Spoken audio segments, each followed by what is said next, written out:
Chapter F: Deaf-blind children and adolescents, 3 to 20 years. The Aalborg School was the first place in the Nordic countries where music from the late 60s became a part of the treatment and education of deaf-blind children and adolescents, arranged according to the diagnosis and specific needs of each child. This form of individual music therapy was inspired by the American English music therapists Dr. Paul Nordoff and Dr. Clive Robbins, and broke new ground. One of the most important therapeutic principles in this work is to build on what already exists in the child and make it appear in the consciousness of the child. These means of expression can be breathing, vocal sounds, speech, song, mimicry, signs, body movements, beating a drum, etc. It's necessary to be very flexible in regard to instrumental methodology because of the problems of coordination, hearing loss, field of vision, apprehension of space, or physical restrictions, which may demand a simplification of the task.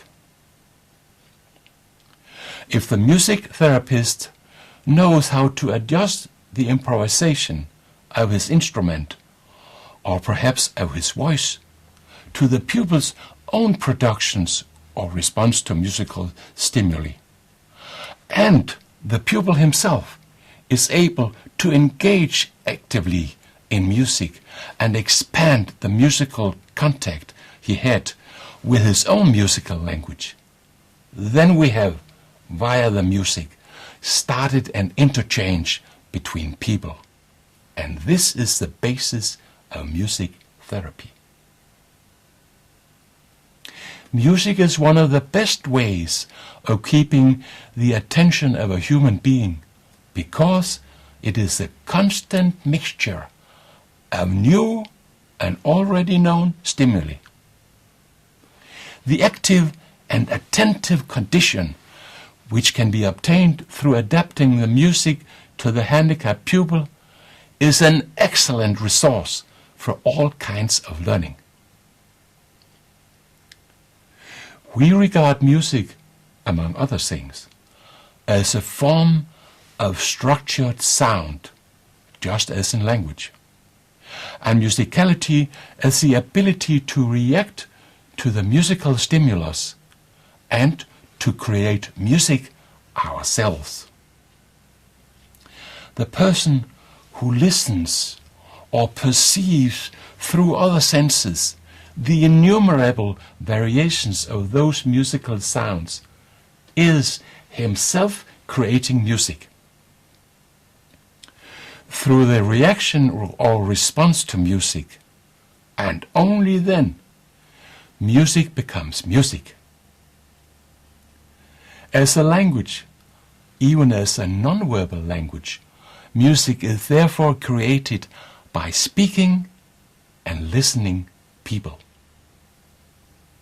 As for all other forms of treatment and education of handicapped persons, it is crucial in music therapy to motivate and to stimulate the client to an achievement, and then support and stabilize this new development in any imaginable way.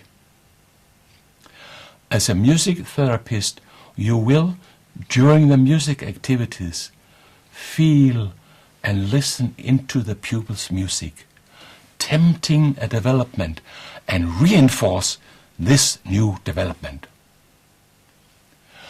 In my work with the deaf-blind children and adolescents in the deaf-blind department at the Aalborg School and in the Youth Center for Deaf-Blind, neighbor to the Aalborg School, I met in music therapy a series of outstanding personalities who all of them contained a wonderful musical human being.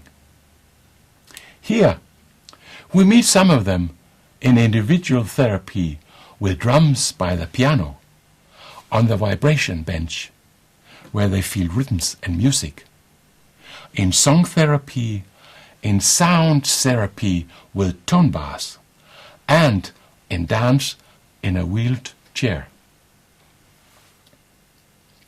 Music therapy with the deafblind is the theme in a broadcasting, and the chapter concludes with recordings of individual therapy cases with 3 deaf-blind girls in the years from 1971 to 1975, which were the first attempts with musical individual therapeutic treatment of deafblind.